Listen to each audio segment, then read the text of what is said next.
so much for joining us. Why do you, the Saudi government, support President Trump's decision?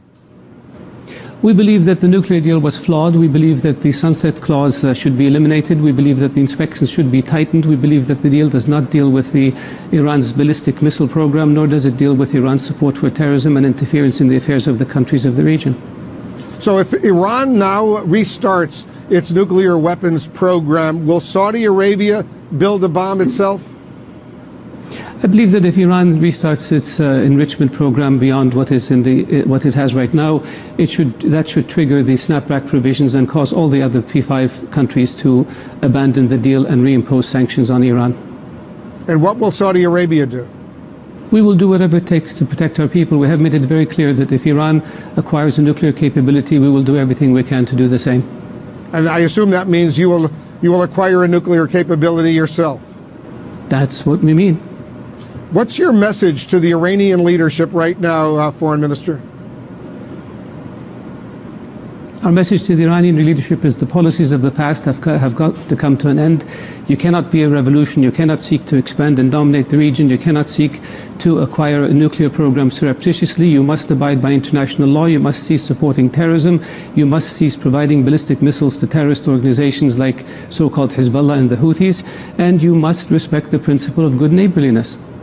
But do you believe, as the International Atomic Energy Agency does, and others, the Europeans, for example, the Russians, the Chinese, that Iran has been fully complying with the terms of the 2015 nuclear deal? The agreement is flawed because by 2025 it allows Iran the ability to have unlimited enrichment capability, which could cause it to build capacity to the point where it can have enough enriched uranium for a nuclear weapon within a week. That is clearly not acceptable. That's one. Two, the inspections regime needs to be broadened and deepened. It's limited to the declared sites. It has to be 24/7, anywhere, anytime. Did the Trump administration speak with the Saudi leadership before announcing the decision by the president yesterday? The Trump administration talked to allies and gave them a heads up in terms of the timing of an announcement, but not the content of the announcement. Not the specific announcement. Were you surprised?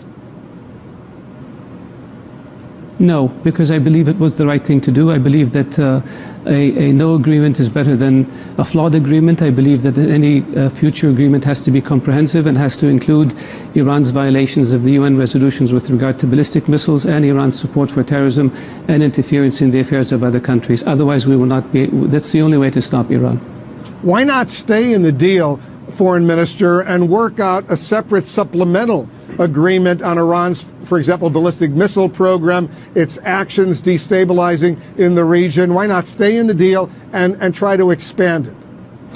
The deal was flawed. I believe the president tried to work with the other P5 countries to improve the deal and fix it, and to deal with the issue of ballistic missiles and with the issue of Iran's support for terrorism and its nefarious activities in the region.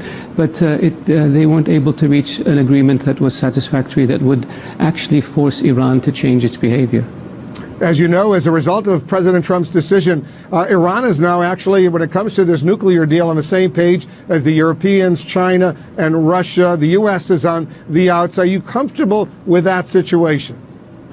The European countries, France and Germany and the UK, have made it clear that the issue of Iran's ballistic missiles and the issue of Iran's support for terrorism and interference in the affairs of the countries of the region must be dealt with. So in principle, they agree that Iran has to be held accountable for this, in addition to the nuclear program and looking for ways to fix it. So yes, we're comfortable. The US is out of the agreement. The sanctions will be reimposed. We support the US position. Our allies in Bahrain and in the United Arab Emirates and in Jordan and Egypt support this decision. The GCC Secretary General supports it. The Arab League Secretary General supports it. The Secretary General of the Organization of Islamic Countries also supports it. The Israelis clearly support it as well, the Israeli Prime Minister Netanyahu. The Turkish President Erdogan, on the other hand, says a crisis could be coming to the region because of this decision by President Trump. Do you have some fears that there could be an escalation of fighting, for example, in various parts of the Middle East as the result of this decision? I hope not, but keep in mind, Wolf, that the crisis in the region began with the Khomeini revolution in 1979. Iran has been on a rampage ever since. Iran has been supporting terrorism. Iran has been creating groups like Hezbollah and the Houthis. Iran has been interfering in the affairs of other countries. And so Iran has been the source of conflict in this region. The fact that now Iran is going to be held accountable for any actions it takes, the fact that sanctions will be reimposed on Iran should be a very strong and powerful message to the Iranian regime that it must change its behavior. I know there was another missile attack in Riyadh today. What can you tell us about that? There were actually 2 missiles that were intercepted today over Iraq, which brings the total to almost 130 ballistic missiles launched at Saudi cities, including the capital Riyadh. These missiles are of Iranian manufacture and delivered to the Houthis by the Iranians. We believe that the Houthis are able to operate them with expertise from Hezbollah and from Iran. Such behavior is unacceptable. It violates UN resolutions with regards to ballistic missiles, and the Iranians must be held accountable for this. So what does that mean, held accountable?